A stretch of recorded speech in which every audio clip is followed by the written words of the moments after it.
Ever wondered if a dominating F1 team could lead to sudden rule changes? Think back to Ferrari's early 2000s dominance, which was halted by the unexpected 2005 tire change rule. Surprisingly, despite Red Bull's complete domination in the 2023 F1 season, there are no rushed reactions in 2024. Unlike last year's tweaks, this year's rules remain largely unchanged, maintaining the excitement for F1 fans. Let's delve into the key tech updates you need to know for the upcoming season.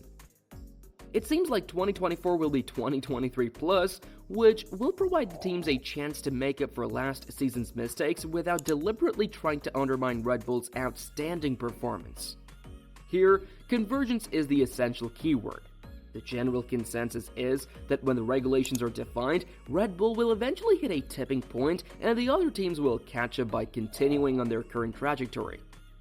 Most seem destined to go in the same growth path as Red Bull, which will be evident in February's preseason testing.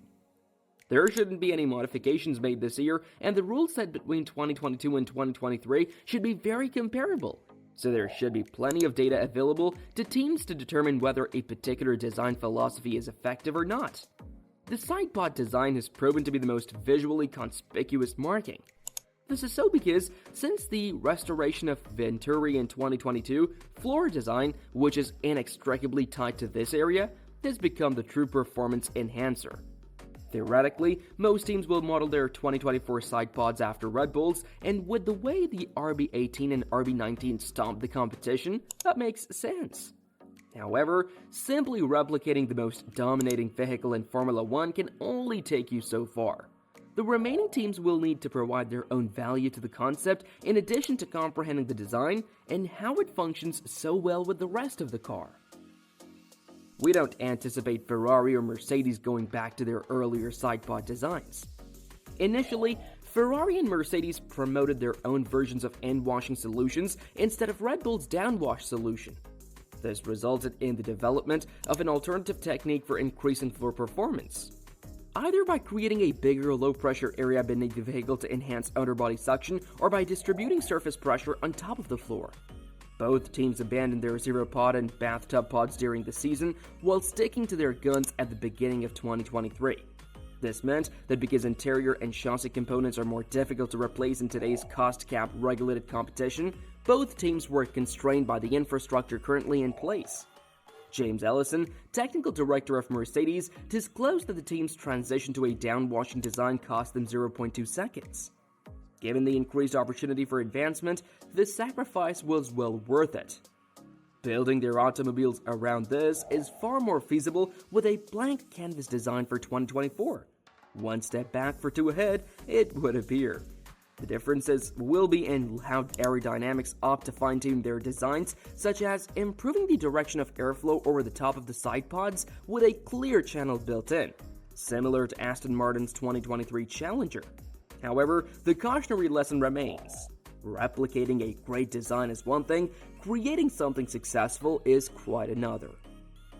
Despite being entirely hidden, floor technology remains the most expensive item, and because of the rarity of images displaying the floors in their full grandeur, these are a tightly kept secret, at least until Sergio Perez's Red Bull RB9 was craned out at a Monaco Grand Prix when everything was shown.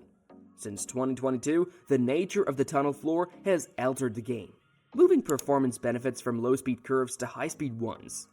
The primary goal has been to design the floor around the largest range of cornering tires available, especially in slow-speed settings. Downforce created by a wing body, or in this example, a Venturi tunnel, grows as velocity squared. This focuses on increasing the various factors that impact downforce in order to gather greater load at a lower speed.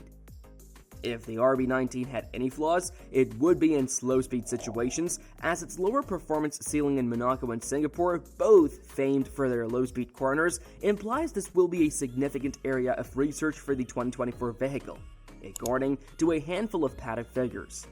It's probably no surprise that Red Bull's sibling club has discovered remarkable strength in this area.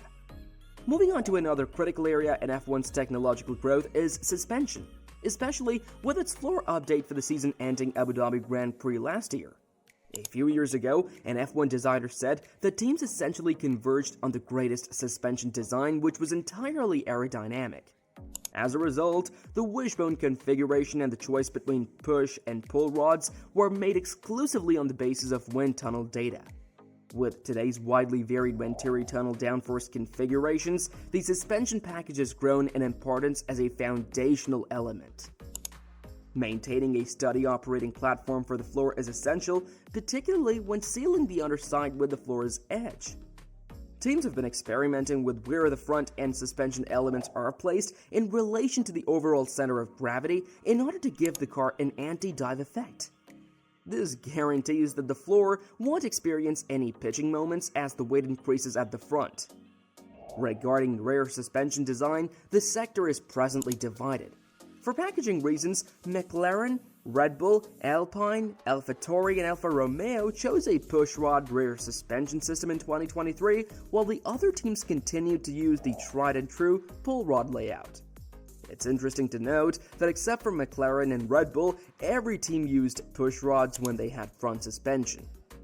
It's a challenging exercise of balance. The majority of teams tried running their cars low in 2022 with firm springs, which led to pitching. Red Bull, on the other hand, excelled by driving the vehicle a little higher up and producing a fairly high degree of downforce.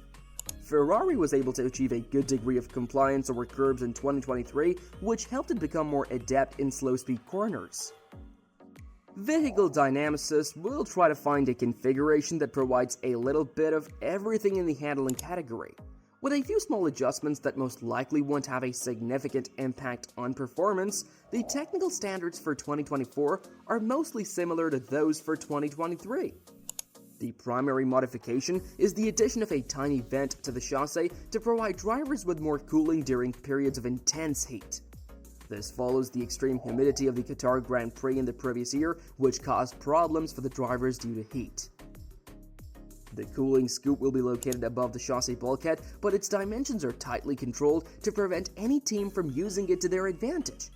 Even though the intake is modest, should the situation occur, it should have a noticeable impact on driver comfort. There will also be a few small structural alterations needed for the floor barriers and edge wings. Except for brackets, fasteners, and minor areas of wear protection, no metallic parts or inserts are permitted. This is probably a safety precaution in any case if those parts separate from the ground. To reduce the chance of separation, wheel tethers have also been reinforced.